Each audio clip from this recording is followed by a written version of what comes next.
Now, speaking of Deandre Ayton, man, he's been in the crosshairs from the playoff exit through the offseason. A lot of question marks. Is he going to stay? Is he going to go for more depth pieces? Here was Deandre Ayton, a quick soundbite from Ayton, courtesy of E News Bahamas, on just speaking on how he feels about the whole situation. Let's hear this, and then I'm going to get your reaction to it, Gerald. Here's Deandre Ayton.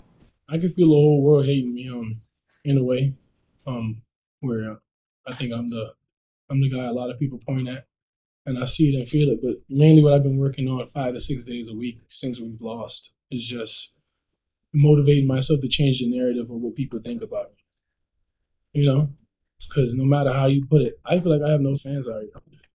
You know, and I can feel it because the whole world's saying it. And my goal this whole summer is to change the narrative, just unlock whatever it is, and just completely just focus on me and change the whole thing. Now, Jared, when I hear this, man, I think my thoughts are kind of twofold. Here it is, you have a former number one pick who, by many's opinions, he's been okay, but kind of underwhelming for where the expectations are. Defensively, he was lackluster. You had Jokic expose him in the playoffs. Didn't play in the elimination game due to, I believe it was a rib contusion or something of that nature. So that kind of rubbed people a little bit the wrong way. So there's a lot of question marks about his heart, about his desire. Does he want it? Can he bring a tenacity on that defensive end? And then, you look at his draft counterparts. You look at guys like Luka Doncic, Jaren Jackson Jr. gets Defensive Player of the Year. Mikal Bridges, his former teammate, taking another step up. SGA, even a Jalen Brunson. In a redraft, who knows where DeAndre Ayton would go in a redraft. And then on the other side, I kind of feel bad for the guy, man.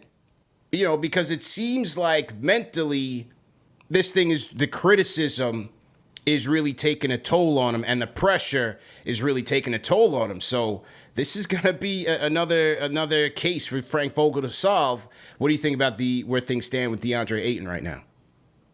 Yeah, this is a pinpoint lesson in why, when we as podcasters, writers, journalists, whatever we want to call ourselves, talk about sports, I always approach it from a place of, this is what this guy is struggling with. This is where this guy needs to improve. This is what's going wrong. And it's never attacking them on a personal or fundamental level, because that, I don't know how you can hear that clip and not feel for the guy a little bit.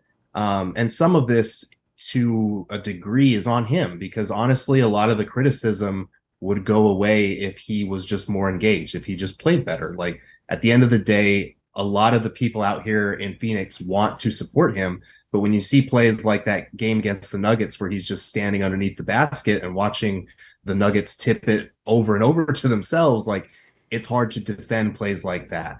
And I think there's always been kind of a misunderstanding with Ayton and his game. Like, he said before the start of 2 seasons ago that he did not like his big man role, that he wanted to shoot more threes, that he's comfortable playing the four like he did at Arizona. And it's just like, man, you're a 7-footer who can be a dominant defensive center if you're locked in.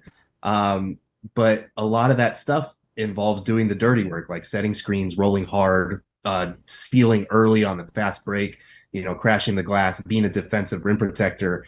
And I think he did all of those things during the Suns finals run. And when he didn't get paid for it, it sent a bad message. So, we had endless debates out here about whether he was worth a max contract at that point. And my argument was no in a vacuum, but you don't make these deals in a vacuum. You make them based on your team construct. And by not paying him that summer, they sent the message like, look, there's a cap on your value, even when you do all the things we need you to do.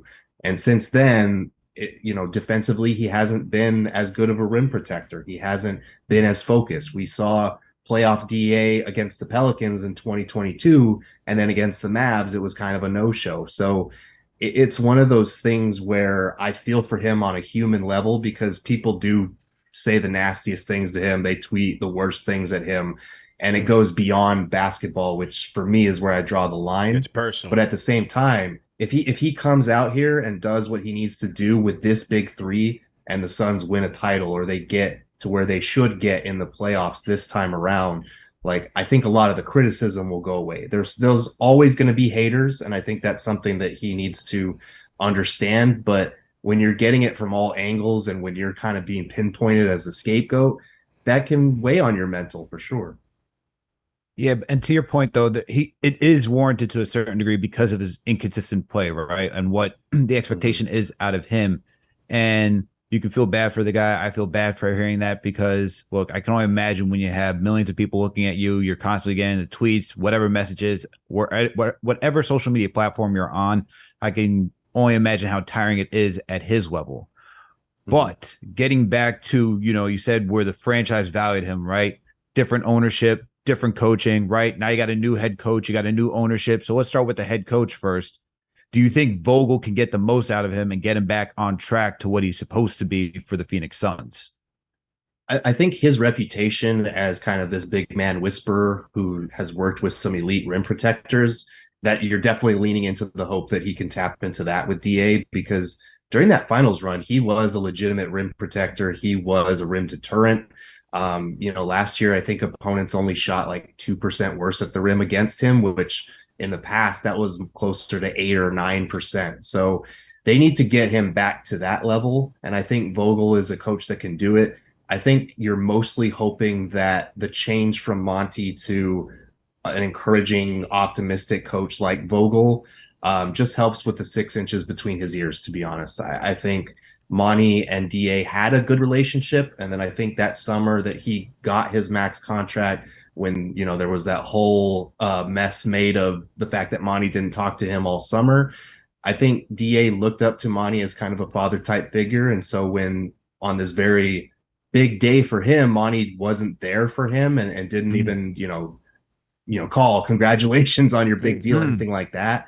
I think that type of thing, I think it broke something in their relationship that they were able to move past it, but never really quite move on from it, if that makes sense. And I think with Vogel here, he's a coach that will get on his players for sure, but he's always he keeps talking about, I see what players can be, not what they are.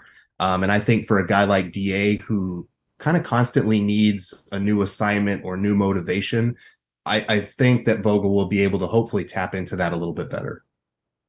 Yeah. And my follow-up question is now for ownership, right? Because now it's Matt Ishpia. It's not Sarver who's owning the team, and he was part of that negotiation, being that hardball factor in why Ayton, ultimately had to go get the Suns. The Suns had to match what the Pacers were going to give him in order for Suns were like, all right, we're gonna keep him because that's a value, that's a number we're comfortable with.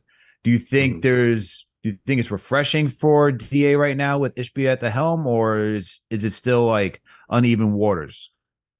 I think it's still uneven waters. I think Ishbia and Frank Vogel have said all the right things about, we value DA. We believe we can restore him to an all-star caliber center, that kind of talk. But at the same time, you look at the moves that Matt Ishbia has made, going after KD and on his first day trading Mikal Bridges and Cam Johnson, two beloved fan favorites, and really good wing players away.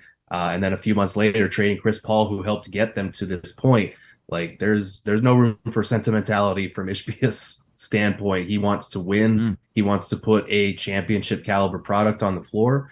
And if DA isn't up to snuff in the first couple of months of the season, like he is trade eligible for sure. And he's kind of the only contract that they can really trade and get meaningful pieces back, because you're not trading Beal with that no trade clause.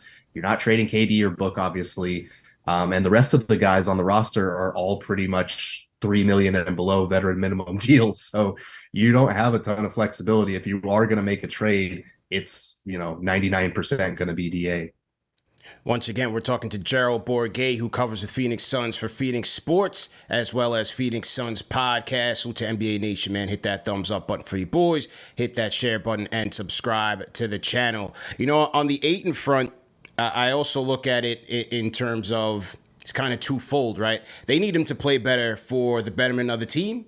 And if they do plan on trading him, to up his trade value to be more attractive out there on the open market. But I think it's going to take two things. Based on the comments that you hear from him, you have a fragile psyche, you have a fragile ego. That's on Vogel to kind of be the anti Monty Williams and try to find some middle ground with his player. I also believe it's on KD, it's on Booker, it's on Bradley Beal, the leaders of the team, the leaders of that core, to really rein him in and make him feel a part of that unit. But I also think it's going to be on Ayton to adjust his mindset because, as you said, he's still looking at it as, I want to be the guy, I want the ball in my hands, but it's going to get much more harder with Bradley Beal here, with KD, and with Booker commanding that usage, because what they really need from Ayton, yes, they still need his offense, but they needed to be a rim protector, a force on the boards, get after it, second chance points. I thought they took a hit there in the playoffs, especially against Denver, and just be that guy that can be that force, and then your touches will come, and then they will feed you. So I think it also takes an adjustment on Ayton's side to know that he's got to do the little things to really move this team forward. Yeah, and then that's where he made his money, or should have made his money in that finals run a couple of years ago, was by sprinting in transition and sealing early and attacking the offensive glass. He's a really good offensive rebounder when he's engaged and can get a lot of easy points from putbacks, but the trouble is, again, that falls in the big man duties category that he is not. I've never been convinced that he is fully committed to, not since 2021 when he did those things and didn't get the bag for it. But you're right, like, it's tough because with this new big three, the offense needs to be running through those three. So if you are setting aside possessions to get DA and old fashioned post up or stuff like that, like, that's borderline malpractice at this point. And he's a guy that is efficient on the block. He's really good in the pick and roll. A lot of people said Monty didn't know how to use DA, but they ran more pick and rolls with him last season than ever to try and get him into his sweet spots. But he regressed as a mid-range shooter. He regressed on his hook shot, which was one of his go-to weapons. And he hasn't really developed a handle to where when he catches the ball in the short roll and has a distance between himself and the basket, he doesn't have the confidence to always put the ball down, close that gap, and go up strong. I think he averaged like 3.1 free throw attempts per game last season, which was a career high. And that just can't happen for a guy his size, his strength, his athleticism. So there needs to be a mindset change. He needs to add just even a serviceable handle or a spin move in the paint that's not so predictable. Because right now his repertoire as an offensive player is way too limited for some of the things that he wants to be able to do on that end.